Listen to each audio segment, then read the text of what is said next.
आज जो पढ़ाया है उसका रिवीजन करते हैं। पहला क्वेश्चन हमारा, भारत पर पहला मुस्लिम आक्रमणकारी कौन था? तेज से बोलना, कौन था? कब आक्रमण किया था? 712 ईस्वी में। कहाँ पर? सिंध पर, है ना। और सिंध का शासक कौन था उस समय? दाहिर, है ना। दाहिर को हराया था। और एक पुस्तक मिलती है चचनामा, चचनामा। इस पुस्तक के लेखक कौन है?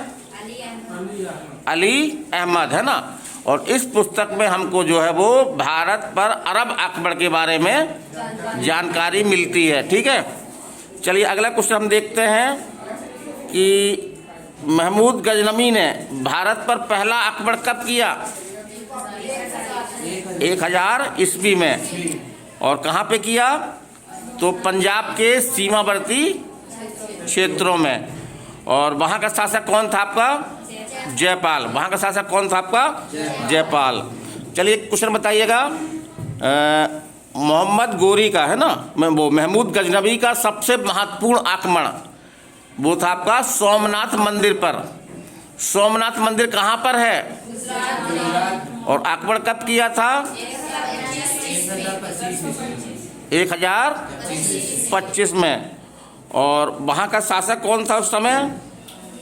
भीमदेव, है ना, भीमदेव। और महमूद गजनवी का अंतिम आक्रमण किसके विरुद्ध था? ये क्वेश्चन आया एग्जाम में, जाटों के विरुद्ध।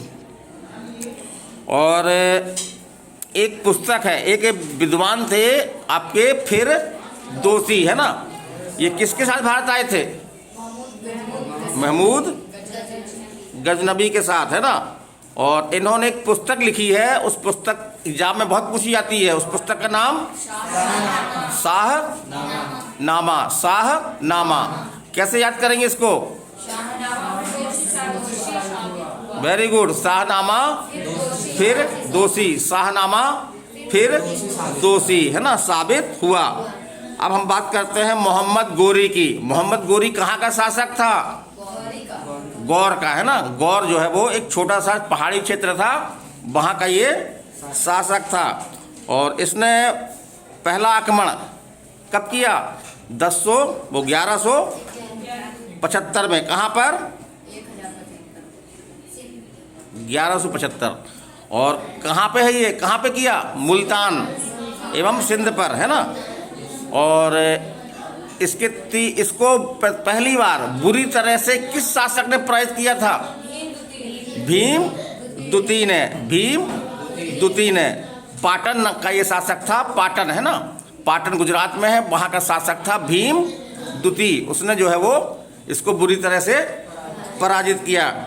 और तराइन के युद्ध तो मालूम है आपको, कितने युद्ध हुए कुल? तराइन कितने हुए? 2। हाँ, वेरी गुड। और 1192 में, 1191 में हाँ, पृथ्वीराज चौहान ने जो है वो मोहम्मद गोरी को पराजित किया। और उसको, लेकिन उसको क्या कर दिया? माफ कर दिया, है ना। वो भारतीय इतिहास में जो है वो मोहम्मद पृथ्वीराज चौहान की एक बहुत बड़ी भूल थी, है ना, बहुत बड़ी भूल थी। परिणाम स्वरूप क्या हुआ? एक बार पुनः उसने अपने आप को संगठित किया और फिर तराइन के द्वितीय युद्ध, वर्ष बताइए? 1192 में। किसकी सहायता से? जयचंद्र की सहायता से जो है वो पृथ्वीराज चौहान को पराजित किया। लेकिन जयचंद्र को भी पृथ्वीराज ने ही हराया था, मालूम है? किस युद्ध में? किस युद्ध में? चंदावर के युद्ध में, है ना, चंदावर के युद्ध में। और किसको अपना भारत का शासन सौंप करके मोहम्मद गोरी वापस चला गया? कुतुबुद्दीन ऐबक को। तो चलिए ठीक है, ये बच्चे हमारा पटवारी का बैच है, एमपी पटवारी का बैच शुरू हो चुका है और आप लोग इसमें आ सकते हैं। बच्चों को पहले हमने पढ़ाया है, मैं आर.के. सक्सेना, और फिर बच्चों को हम यहीं पर जो है वो रिवीजन करवा देते हैं, तो बच्चों को लगभग वो टॉपिक तैयार हो जाता है। तो चलिए, इसी तरह की वीडियो देखने के लिए आप हमारे चैनल को सब्सक्राइब करें, लाइक करें, अधिक से अधिक शेयर करें। धन्यवाद।